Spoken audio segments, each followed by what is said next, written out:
একজন বাউল, বড় বাউল, সে যাবে হজ করতে। তাদের গুরু, তারা তো গুরু বল, তাদের গরু যাবে হজ করতে। এখন গুরুর একজন শিষ্য আছে, সেই শিষ্য বলছে, হুজুর গুরু আমারে নিয়ে যেতে হবে। ঠিক আছে, তোরে নিয়ে যাব। নিয়ে যাচ্ছে, যাচ্ছে যাচ্ছে দেখে বিশাল বড় একটা জঙ্গল, জঙ্গলের মধ্যে একজন বৃদ্ধ মহিলা অন্ধ। খেয়াল করবেন কথাটা, আমি শুধু সারাংশগুলো আপনাদের বলবো বোঝানোর জন্য, কারণ এগুলো আমাদের বোঝা দরকার। এই জিনিসগুলো নিয়ে আমাদের সমাজে অনেক বিভ্রান্ত সৃষ্টি হচ্ছে। আমরা তর্ক বিতর্কের মধ্যে আছি, আমরা অনেকেই পক্ষপাতিত্ব করছি, কিছু সাময়িক স্বার্থ হাসিলের জন্য আমরা পক্ষপাতিত্ব করছি। আল্লাহর যে বিরুদ্ধে চলে যাচ্ছে, এটা আমরা কখনোই খেয়াল করছি না। এগুলো আমাদের বোঝা দরকার। হুজুর আমারে নিয়ে যাবেন। ঠিক আছে, নিয়ে যাব। সামনে জঙ্গল পাইল, একজন বৃদ্ধা মহিলা। খেয়াল করবেন, বৃদ্ধা অন্ধ মহিলা, বৃদ্ধা অন্ধ মহিলা একটা লাশ কাঁধে করে দাঁড়িয়ে আছে। ও মা, তুমি এখানে এই লাশ কাঁধে করে দাঁড়া আছো কেন? এই লাশটা কিন্তু আবার 40 দিনের। আপনাদের কাছে আমার প্রশ্ন বলক করার জন্য, 40 দিন না 3 দিনের লাশের কাছে কি থাকা যাবে সম্ভব? থাকা যাবে সম্ভব? আমাদের এক আত্মীয় ফাঁসি নিয়েছিল, ওইটা নেওয়ার জন্য আমি যোগাযোগ করেছিলাম। পাবনা সদর ফাঁড়িতে ওই যে ছোট্ট একটা এসি ঘর আছে, ওর মধ্যে ছিল। ওই কোথায় যেন রেলে কেটে একটা পাগলা মরে গেছিল। এই পাগলার কোনো হদিস নাই। ওই পাগলাটাও দেখলাম রুমের মধ্যে যে এক পুলিশ খুলে দিল, বল্লক দিয়ে একটা নাকের মধ্যে লাগলো। মনে হলো মনে হয় সব লারি বুড়ি আমার সিঁড়ি বের হয়ে গেল মাত্র 3 দিন।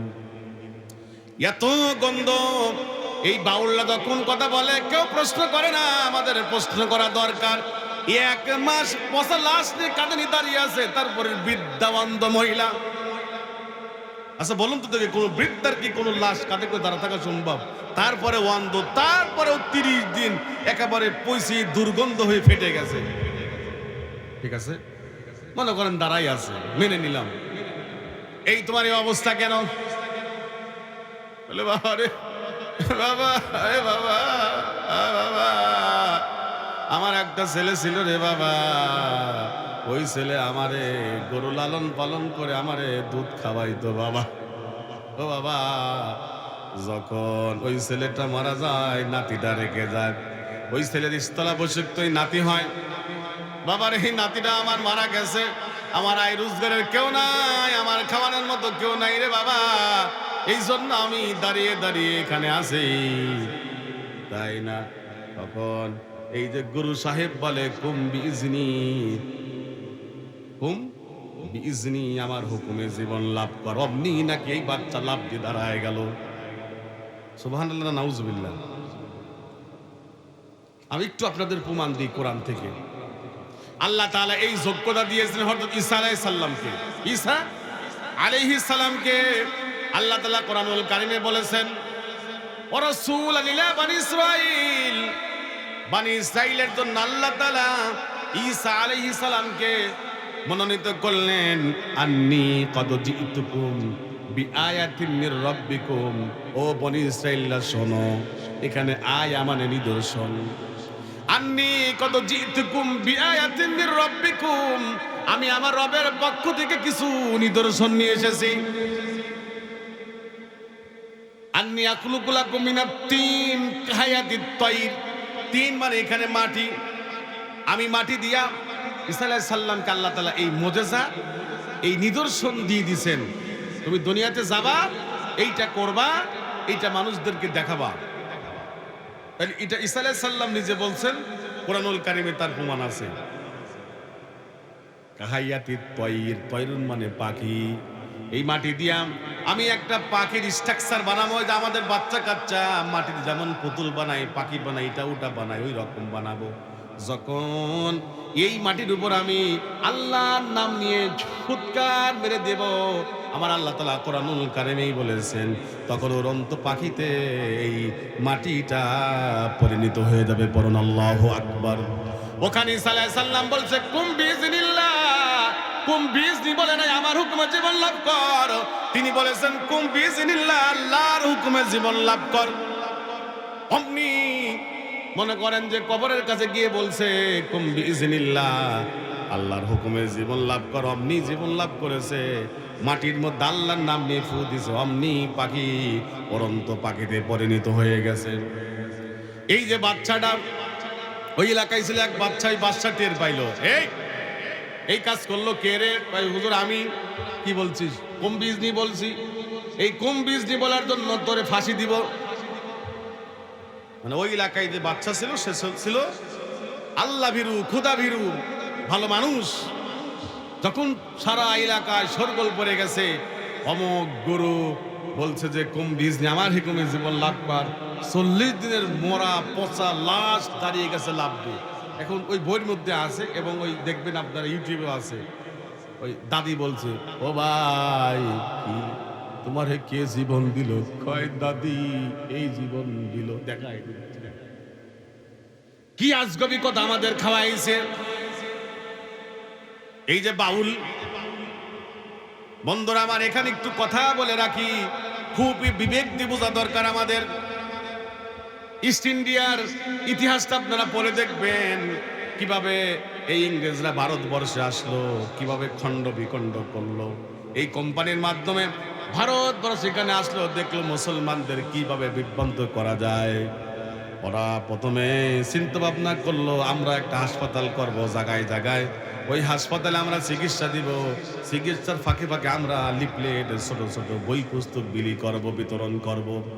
তার প্রমাণ এখন আপনারা নাটোরে যাবেন, আছে না হাসপাতাল? নাটোরে একটা আছে না? এই নাটোরে আপনি যাবেন দেখবেন, যখন আপনি ওই গেট দিয়ে ঢুকবেন দেখবেন হাতের বামে আছে গ্রন্থাগার। এই গ্রন্থাগারে গেলে 2, 4, 5, 10টা বই আপনার কাছে দিয়ে দিচ্ছে। মূল লক্ষ্য উদ্দেশ্য হলো ওদের ধর্ম প্রচার করা। ওরা চিন্তা করলো মুসলমানের কাছে এটা প্রচার করব, এটা প্রচার করা দেখা যাবে আস্তে আস্তে ওরা আমাদের ধর্মে আসবে। বেশ কিছু হাসপাতাল করে ফেললো, তেমন কোনো কাজ হলো না। ওরা পরামর্শ করলো কি করা যায়। বলল শোনো, একজন নবী বানায় দাও, কারণ মুসলমানরা নবীর কথা শুনে একেবারে অক্ষরে অক্ষরে পালন করেন। যে একজন নবী বানাই দিল, সারা পৃথিবীর মুসলমানরা ফুসে উঠলো, এটা মেনে নাই। তাড়াতাড়ি হাসিনার মতো আর একটা জিনিস এনে ধামাচাপা করে দিল, তাপাই দিল, আছে না? একটা চাপানোর জন্য আর এক জায়গায় ধাউ করে আগুন জ্বলাই দিল, সবার মুখ আগুনের দিকে, আগেরটা সব শেষ। এরকম যখন করে দিল ইংরেজরা, সবাই মুখ করলো ওই দিক, এটা বন্ধ করে দিল। বলল শোনো কি করা যায়, মানে নবী বানায় দিয়েছে, তাড়াতাড়ি ওটা বন্ধ করে দিয়ে অন্য একটা ফাংশন করে সমস্ত মুসলমানদের মুখ ওই দিকে দিয়ে দিল। এটা দেবে গেল, কি করা যায় শোনো, কিছু টুপি কিনে ফেলো। কিছু আলেম কেন? কিছু আলেম কেন? ওরা আলেম কিনে ফেললো কিছু। শোনো কি কাজ করতে হবে, এই তুমি বেতন পাও না প্রতি মাসে 30,000 টাকা? হ্যাঁ 30,000 টাকা বেতন দেয়। তুমি ওই জায়গায় যায় বলবে এই টুপি যে মাথায় দিবে না সে কাফের, ওই টুপিতে মাথায় দিবে সে কাফের, যে আমেন জোরে কবি না সে কাফের, যে আস্তে কবি সে কাফের। এরকম ফতোয়া দেওয়া শুরু করে দিল। এখন আমরা মুসলমানের মধ্যে বিভক্ত আছে না নাই? কথা বলেন আছে না নাই? এটা ইংরেজরা করেছে, আমরা উপলব্ধি করতে পারি নাই। মারামারি আছে। মসজিদে একজন জোরে আমিন করছে, গায়রিল মাগদুবি আলাইহিম ওয়ালাদ-দাল্লিন, আমিন। এই তুই আমিন করে মুরব্বি আছে না এরকম? আর একজন আস্তে কইছে জোরে আমিন আল্লাহ বলে, এই তুমি আস্তে আস্তে বলো কেন? তুমি সহিহ হাদিসটা পালন করতে পারো না। দেখেন অন্য সব কিছু বাদ দিয়ে এটা নিয়ে দ্বন্দ্ব শুরু হয়ে গেল। একজন একরকম টুপি মাথায় দেয়, কয় ওয়াহাবি, আছে না? এইরকম লাগাই দিল। একজন রফল ইয়াদাইন করে, কয় রফল ইয়াদাইন করা যাবে না। কি নামাজ পাইছে বাপের জানতে, এই নম্বর জান আমার এইরকম পড়ে। এটা ইংরেজদের চাইল। অথচ কোনো মানুষ জোরে আমিন বললেও নামাজ হবে, আস্তে বললেও নামাজ হবে, রফল ইয়াদাইন করলেও নামাজ হবে, না করলেও নামাজ হবে। তবে হ্যাঁ, সবার খেয়াল করা দরকার কোনটা সহিহ, এটা অবশ্যই সবার খেয়াল করা দরকার। তবে আস্তে আমিনের হাদিস আছে, জোরে আমিনের হাদিস আছে, এটা নিয়ে মারামারি করার দরকার নাই। এই মারামারিটা শিক্ষা দিল হলো ইংরেজরা। বাংলাদেশে না সারা পৃথিবীতে কোনো জায়গায় মারামারি নাই যে মাগরিবের নামাজ হলো 3.5 রাকাত এরকম আছে, 4 রাকাত এরকম আছে। ফরজ নিয়ে দেখবেন মারামারি নাই, ওরা জানে কোনটা নিয়ে মুসলমানের মধ্যে মারামারি লাগাই দেওয়া যায়। ইংরেজরা এই কাজটা করলো, এই কাজটা করে যখন ওরা টুপি কিনে ফেললো, তার মানে কিছু হুজুর কিনে ফেললো। আমি বলবো এক কথা, আর এক হুজুর বলবো আর এক কথা, আর এক হুজুর বলবো আর এক কথা, আর এক হুজুর বলবো আর এক কথা। গ্রুপ হয়ে গেল কয়টা? গ্রুপ হলো কয়টা? আপাতত আমি বললাম 4টা। বাংলাদেশে ইসলামী দলই আছে আপনার হলো 80-84টা। ইসলামী দলে যদি 80-84টা হয়, আপনি বলুন সেই দেশ ইসলাম কিভাবে কায়েম হবে? ইংরেজরা সফল, আমি মারামারি করে ওদের যা করার ওরা করে ফেলে। বন্ধুরা আমার, এই যে ইংরেজদের স্টাইল আমাদের ভিতরে আসলো, আমরা কখনো উপলব্ধি করি না। ওরা টাকা দিয়ে কিছু হুজুর কিনলো, বই পুস্তক দিল, শোনো এই বই পড়বা, কালকে ওইটা গল্প করবা। এই গল্প ওদের লেখা। এখানে যারা আছে সবাই জানেন কোরআনুল কারীমের বাংলা তরজমা করেছে গিরিশচন্দ্র সেন। কথা বলেন, আপনারা কি তাই জানেন না? কিন্তু আপনি কি প্রমাণ করতে পারবেন গিরিশচন্দ্র সেন বাংলার কোরআন তরজমা করেছে? এখন আপনার সময় দিলাম, যেহেতু প্রযুক্তির যুগ, আপনি গুগলে যান, সার্চ দেন, বলেন কোরআনুল কারীমের বাংলা তরজমা কে করেছে, দেখেন তো গিরিশচন্দ্রের নাম আসে না? হাতের ভিতরে তথ্য আছে, এই তথ্য কখনো কোনোভাবেই দেখি না। বন্ধুরা আমার, 1880 থেকে 86 সালের মধ্যে কোরআনুল কারীমের বাংলা তরজমা করলো মৌলানা নঈমুদ্দিন ও আমিরউদ্দিন বসুনিয়া। মৌলানা নঈমুদ্দিন ও আমিরউদ্দিন বসুনিয়া এই 286 সাল, এই 6-7 বছরের কোরআনটা বাংলা তরজমাটা লিখলো। লেখার পরে ওদের এক বন্ধু ছিল মৌলানা আব্দুর রহিম, ইংরেজ সরকারের সাথে ভালো সম্পর্ক ছিল। বন্ধু চলো যাই, এখানে যারা বিএনপি জামাতের লোক আছেন, জামাতের লোকের কোনো সমস্যা হলে বলে ভাই আপনি তো একটু নেতা টাইপের, থানায় আপনার যোগাযোগ করে দেন, তাই বলে না? বিএনপি জামাতের কাছে 2 বন্ধু দেখলে আব্দুর রহিমের সম্পর্ক ইংরেজ সরকারের সাথে। বন্ধু চলো একটু যাই, সরকারের কাছে যাই। পাণ্ডুলিপি নিয়ে গেল, নিয়ে যাওয়ার পরে দেওয়া হলো। দেওয়ার পরে ইংরেজরা এই পাণ্ডুলিপি জোর করে রেখে দিল। এইটা দেওয়া হলো এই গিরিশচন্দ্র সেনের কাছে, তৎকালীন বুদ্ধিজীবী। আমাদের দেশে কিছু বুদ্ধিজীবী আছে না? আছে কিনা? তাদের চুলকাই, কোরআনুল কারীমের কথা শুনলে চুলকাই, আল্লাহর জমিনে আল্লাহর দিন প্রতিষ্ঠার কথা শুনলে চুলকাই কিনা? সহ্য করতে পারে না, অন্তর দিয়ে তারা কোরআন সহ্য করতে পারে না, কোরআনের কল্যাণ সহ্য করতে পারে না, ইসলামের কল্যাণ সহ্য করতে পারে না।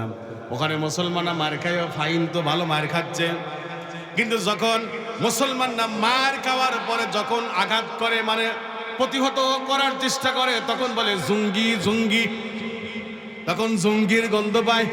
খেয়াল করে দেখুন, এই যে আপনার ফিলিস্তিন এই এলাকায় কি ইসরায়েল নামে কোন রাষ্ট্র ছিল?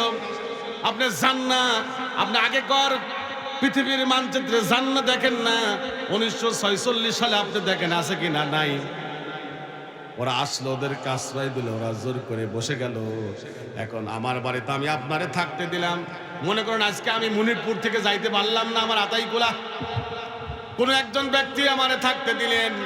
এরপরে আজকে থাকলাম, কাল থাকলাম, পরশু থাকলাম, কালকে বললাম বড় আয় ভাই এখানে জায়গা আছে, বাড়ি করা যাবে। আর এক বাইরে ডাকলাম, বিয়ে করলাম, শাদী করলাম। এখন যারা আমার আশ্রয় প্রশ্রয় দিল, ওদেরকেই বললাম তাড়াতাড়ি এখান থেকে বের হও। যখনই বললাম বের হ, তখন বের হবো কেন? তখন ইসরায়েল দেখেন সারা পৃথিবীর বড় বড় মিডিয়া বলে জঙ্গি জঙ্গি জঙ্গি। খেয়াল করছেন?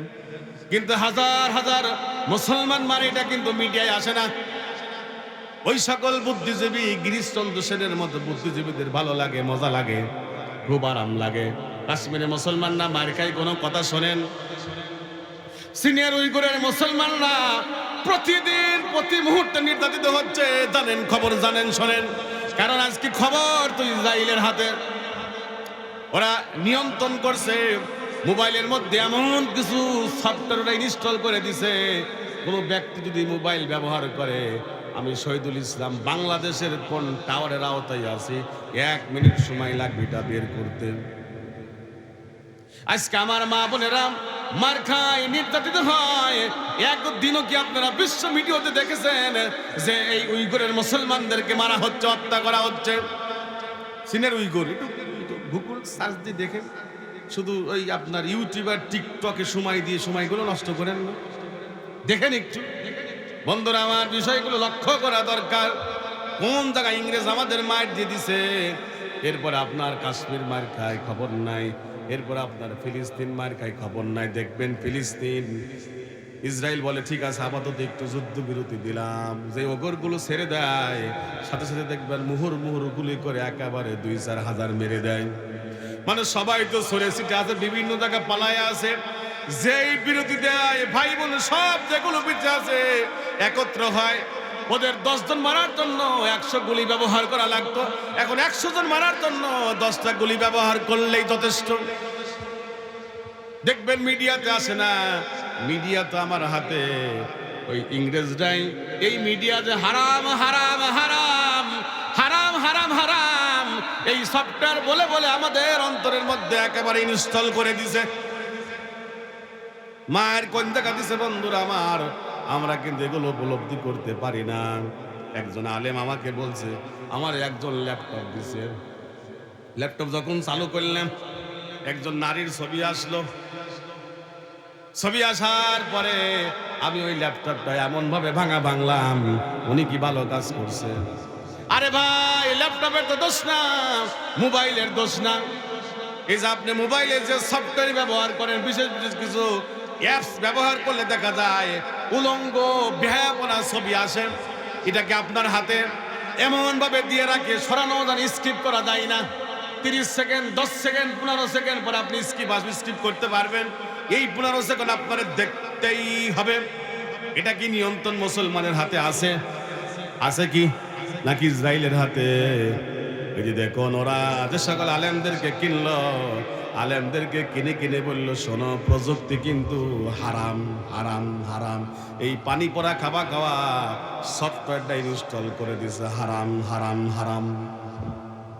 বন্ধুরা আমার, কোথায় যে মার হয়েছে টের পাই না। রোহিঙ্গা মুসলমানদেরকে কেন মারলো? ওরা মুসলমান বলে, কালেমা পড়া বলে মারলো। সোমালিয়া মুসলমানদের কয়দিন আগে মারলো। চেচনিয়া, বসনিয়া, সোমালিয়া এই সকল মুসলমানদেরকে কি মারা মারলো? ইরাকে মারলো, সিরিয়া মারলো। মিডিয়ায় কতটুকু আসে? 100 মারলে 2টা আসে। বন্ধুরা আমার, এই যে ওরা আলেমগুলো কিনলো, আলেমগুলো নিজেদের পক্ষে মানে ওদের পক্ষে কথা বলে টাকা পায়।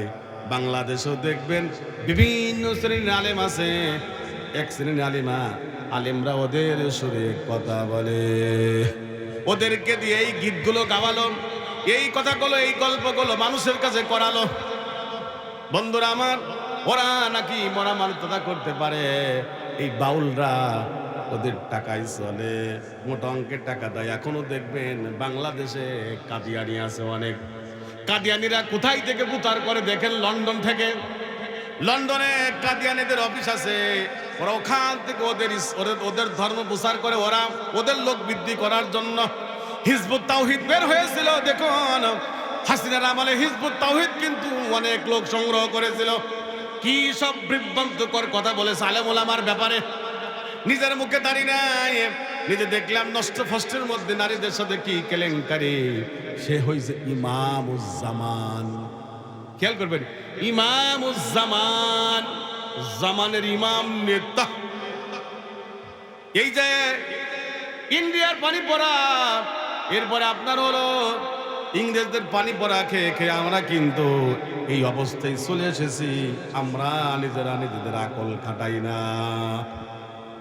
এই যে বুদ্ধিজীবী গিরিশচন্দ্র সেন, এই গিরিশচন্দ্র সেনের কাছে দেওয়া হলো এই পাণ্ডুলিপিটা। তখন গিরিশচন্দ্র সেন দেখলো, এটা দেখি, এটা দেখি, না এখানে রাখা যায় না, এখানে কিছু রদ বদল করে পরিবর্তন করে তিনি আবার ইংরেজ সরকারের কাছে দিল। ইংরেজ সরকারের কাছে দিল। সেইটা প্রচার করা হলো। বন্ধুরা আমার, আসল তথ্য আমাদের কাছে নাই। আমরা বলি বাংলা তর্জমা করেছে গিরিশচন্দ্র সেন, ও তো বাংলা তর্জমার 12টা বাজি আমাদের কাছে দিছে। এই খেয়ালকে আমরা রাখি। মুসলমান হিসাবে আমাদের এই খেয়াল রাখা দরকার। বন্ধুরা আমার, আমরা যদি খেয়াল না করি এই জাতীয় লোকেরা আমাদেরকে একবারে জাহান্নামে পাঠিয়ে দিবে। বন্ধুরা আমার, ভাইরা আমার, এই বাউলদের কথা অনেক আছে, এটা বলতে গেলে অনেক সময় লাগবে। খুবই দুঃখ লাগে এই কথাগুলো শুনলে। তাহলে হাসরের ময়দানে আল্লাহর আরশ ভেঙে পড়বে।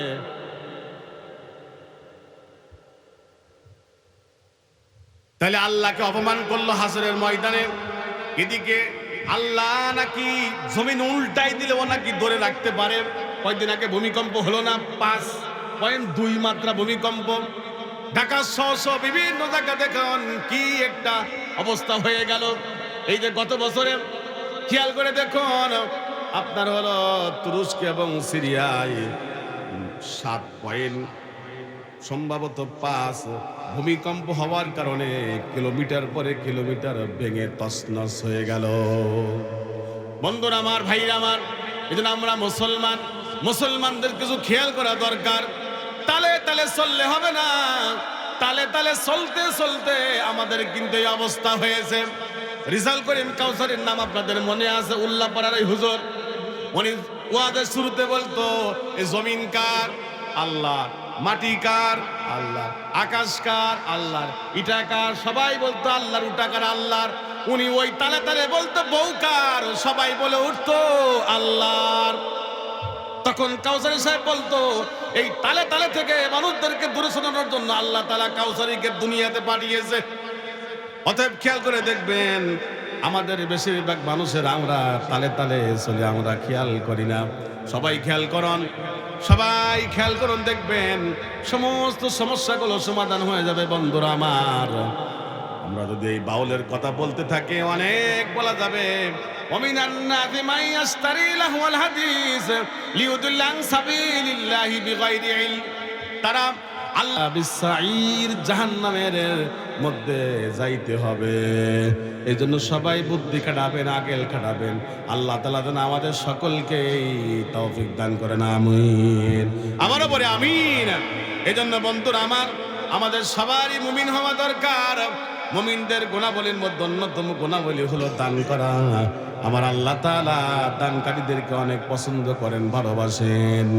আল্লাহ তাআলা কোরআনুল কারীমের শুরুতেই বলেছেন, আল্লাযীনা ইউমিনুনা বিল গায়ব ওয়া ইউকিমুনাস সালাতা মিম্মা রাযাকনাহুম ইউনফিকুন। পরে আল্লাহু আকবার। মুমিন তো তারা 1 নম্বরে গায়েবের প্রতি মানে যারা, 2 নম্বরে যাকাত আদায় করে যারা, নাকি নামাজ প্রতিষ্ঠা করে যারা, 3 নম্বরে আল্লাহর রাস্তায় আল্লাহর দেওয়া সম্পদ ব্যয় করে যারা। সম্পদ ব্যয় করতে পারবো না? দেখি আমরা কারা কারা আল্লাহর রাস্তায় সম্পদ ব্যয় করতে পারি। শুরুতে একজন 1000 টাকা দিয়েছে। লিল্লাহে তাকবীর, লিল্লাহে তাকবীর।